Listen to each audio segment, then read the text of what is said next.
Late one night on Manor Farm, a prize-winning boar named Old Major gathers the animals for a meeting to share his dream of a better future. The animals have been suffering under the harsh rule of their owner, Mr. Jones, who is careless and cruel towards them. But Old Major has a different vision for them, a world where animals are free from human control, working for themselves and enjoying all the rewards of their labor. Immediately inspired, the animals learn a song called Beasts of England, which unites them and gives them hope for the possibility that such a paradise might be theirs one day. Not long after, Old Major dies, leaving the animals to make his dream a reality. The pigs, being the smartest animals, soon take charge of the revolution. Two boars named Napoleon and Snowball emerge as the leaders, along with another pig, Squealer, who becomes their mouthpiece, since he is very good at persuasive speaking. Based on Old Major's ideas, the pigs come up with a system called animalism, which promotes fairness and freedom for all the animals on the farm. After a particularly harsh day of treatment from Jones, the animals take action and rebel, forcing Jones off the farm in a fierce but surprisingly short struggle. The animals are elated and rename their new land as Animal Farm.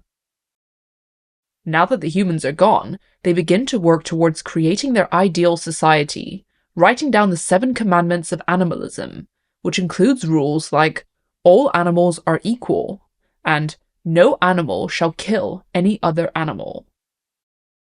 The tough-as-nails cart horse Boxer is particularly committed to the cause of animalism and inspires others with his dedication and enormous strength, which he fully devotes towards the success of the farm. Mr. Jones is not about to give up his farm so easily, though, and returns with some men to take it back by force. The animals have prepared, however, thanks to Snowball's strategic planning, and fight back with incredible bravery. Snowball himself charges into the fray, rallying the animals despite being injured. Once again, they drive the humans away, and the animals celebrate their victory, calling it the Battle of the Cowshed. It is not long before tensions between Napoleon and Snowball begin to emerge. Snowball is an idealist, and has big dreams such as teaching all the animals to read. Napoleon seems firmly against everything Snowball is striving for, however, and works behind the scenes to gain power, winning over the sheep, and training a litter of puppies in secret. One day, during an especially tense vote over whether or not the windmill was a good idea, Napoleon makes a noise, and the puppies, now grown into fierce trained dogs, attack.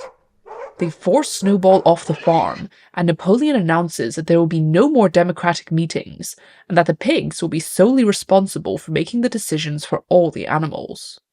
Strangely, however, Napoleon soon changes his tune about the windmill, claiming that it was actually his idea all along, and using Squealer to convince the other animals of this lie.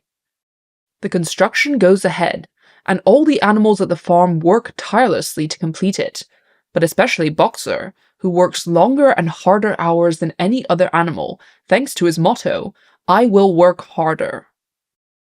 One night, to their horror, the windmill collapses, and Napoleon uses this tragedy to claim that Snowball has been sabotaging their efforts. He goes so far as to bring forward animals who were supposedly in league with the former leader, and executes them gruesomely with his attack dogs. Now that he has cemented his power, Napoleon begins to make changes, rewriting history to make Snowball an enemy who was in league with the humans all along, giving greater privileges to the pigs, like living in the farmhouse, drinking alcohol, and trading with humans, all things that go against the original commandments. Life becomes more difficult for the rest of the animals, as they are overworked and food is scarce. Squealer uses clever arguments to justify these changes, however, to make the animals doubt their own memories, and believe that things are still better because they are free. The neighboring farmers see an opportunity to take advantage of the animals' naivety in running Animal Farm, and cheat Napoleon out of a pile of wood. Soon after, they attack the farm, using dynamite to blow up the windmill which had only just been rebuilt. Enraged, the animals chase them from their land once again, but many animals are injured, and Boxer, the heart and soul of the farm, receives serious wounds which he never fully recovers from. It soon becomes clear that his working days are behind him, and Napoleon sends him away, promising to get him seen by the best doctors. But Boxer is never heard from again, and Squealer claims that despite their best efforts, the horse died peacefully in hospital. Once again, this hides the real truth. Napoleon sold his most loyal worker to the glue factory as soon as he no longer served a purpose, and uses the profits to buy himself more whiskey. Years go by on Animal Farm, and the 7 commandments which were the basis of animalism are all but forgotten.